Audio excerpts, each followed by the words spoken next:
We cannot talk about polls without bringing in Steve Kornacki at the big board, of course. And Steve, we're getting some new numbers, so give us the reality check. How far behind is the president? How much worry should there be within Trump world right now? Yeah, I mean, we've been talking about nationally Joe Biden having a lead there in the high single digits, near 10 points. And you're seeing that kind of movement from 2016 reflected in the state polling. This, you alluded to it a minute ago, the new NBC News Marist poll out of North Carolina. Here you go, Joe Biden up by 7 points here. This is a state Donald Trump won by 3.5 points in 2016. So that's a pretty big swing. 7-point lead there for Biden. That would be a pickup, obviously, for Democrats if they could get it. Arizona, this is another state Trump carried by a little bit more than 3 points in 2016. Has not gone for a Democrat in a presidential race since 1996. Here's our NBC Marist poll.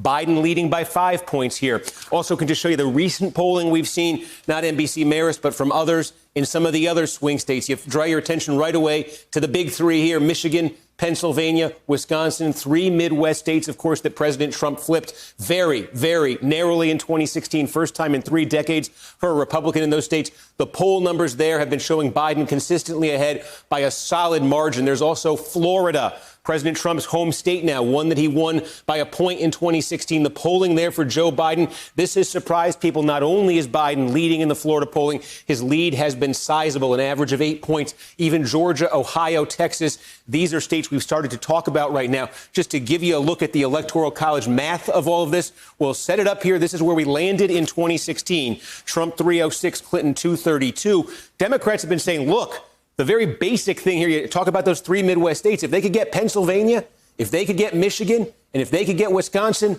that alone, with nothing else changing, would put Biden over the top. Now, let's say, they missed Wisconsin. Let's say the Republicans held on there. Trump was able to win.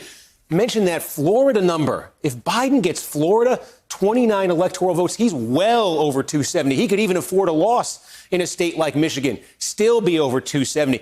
Arizona, North Carolina, talking about Georgia, a lot of options come into play, a lot of possibilities come into play for Biden with the large national lead he has right now. Ripe targets there in the Midwest. Florida, just an absolutely huge one from an Electoral College standpoint. If Biden could flip Florida and just win one of those states in the Midwest, Donald Trump's in trouble. So with Biden leading big nationally right now, at least, the electoral map just presents a lot of possibilities right now, at least, for Biden. Hello, YouTubers. If you're watching this, it means you've checked out our channel, so thank you. Now do me a favor, subscribe by clicking on that button down there.